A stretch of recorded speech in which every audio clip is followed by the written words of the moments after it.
O Holocausto foi o assassinato em massa de judeus, homossexuais, ciganos, dentre outros grupos, que aconteceu durante a Segunda Guerra Mundial devido às ideias excludentes do nazismo.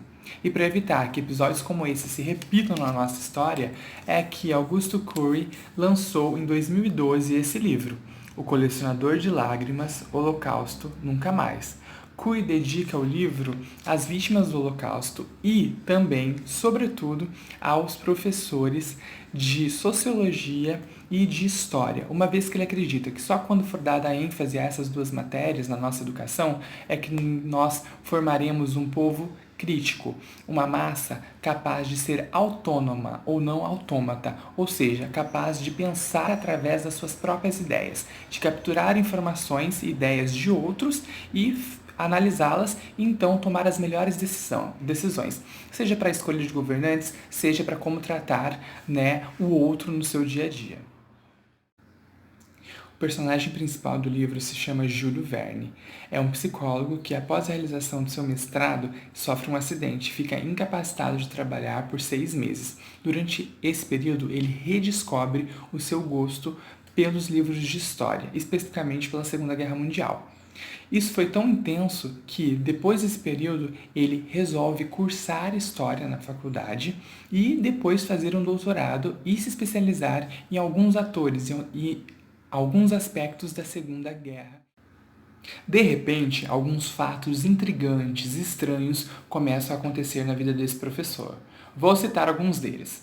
Pesadelos. Júlio Verne começa a ter pesadelos com fatos históricos, ou seja, com fatos que realmente aconteceram durante a história da humanidade. O primeiro deles foi baseado em um relato de um militar durante o Tribunal de Nuremberg, que foi o primeiro tribunal militar internacional realizado para julgar os crimes após a Segunda Guerra Mundial. Lá, um determinado senhor contou o que viu nos campos de concentração, especificamente o relato da morte de membros de uma família, que tinha mãe, pai e crianças. Júlio Verne, então, no seu pesadelo, participava desse fato histórico, mas não como judeu, e sim como um membro da SS, que era a guarda pessoal de Hitler, que depois se transformaria em uma organização paramilitar. Além disso, Júlio Verne recebia também cartas, mas não eram cartas comuns, eram cartas com um papel muito antigo e também com a sua própria letra, mas datadas da época da Segunda Guerra Mundial. A primeira carta que ele recebeu foi do mês 12 de 1939, por exemplo. E essa carta era endereçada ao ministro de propaganda do Hitler. Olha só, e tem diversas outras cartas que ele recebe ao longo do livro. Além disso, ele também tem algumas situações específicas que acontecem durante o seu dia a dia. Ele, por exemplo, estava caminhando para ir à faculdade onde ele trabalha, quando foi quase atropelado por um carro. E quando ele vai checar quem é a pessoa que estava dirigindo esse carro, ele percebe que o motorista tinha um anel de honra da SS, dessa organização paramilitar que eu expliquei há pouco. Através das conversas, das aulas de Júlio Verne, o autor se propõe a se aprofundar no tema Segunda Guerra Mundial e Adolf Hitler, que é o principal líder do nazismo. Então, ele passa pela infância, pela adolescência, pelos motivos que levaram Hitler, que não era alemão, a ir à Alemanha, e por que a sociedade alemã também se rendeu a um líder que incitou tanto ódio, tanta violência.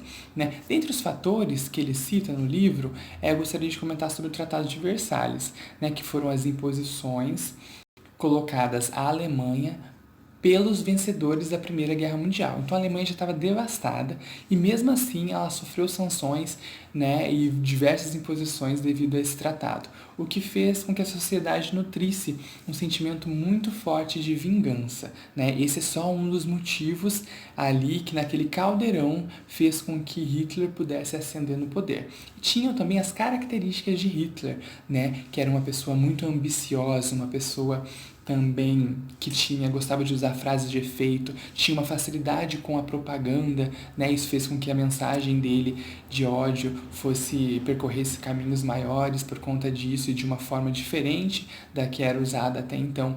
Então, o livro ele mostra de forma bem clara todos esses fatores que fizeram com que a Segunda Guerra Mundial acontecesse e propõe, como aquilo que eu discuti no começo do livro, como a gente pode fazer com que novos eventos como esse não aconteçam de novo.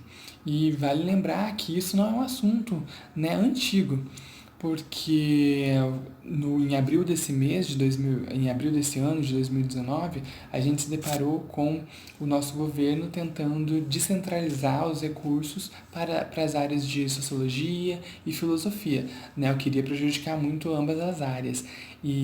Ou seja, isso com o discurso de que essas não seriam áreas prioritárias para aprendizado, né? E isso se contrapõe ao que o que o Augusto Cury traz para a gente nesse livro, de que essas matérias são essenciais para criar uma massa crítica, para criar pessoas que acabar esse vídeo. Eu gostaria de acabar esse vídeo com uma mensagem, com uma citação do próprio livro, né? Que é a seguinte: o silêncio dos omissos é combustível para os canalhas. Então é importante que a gente não se omita.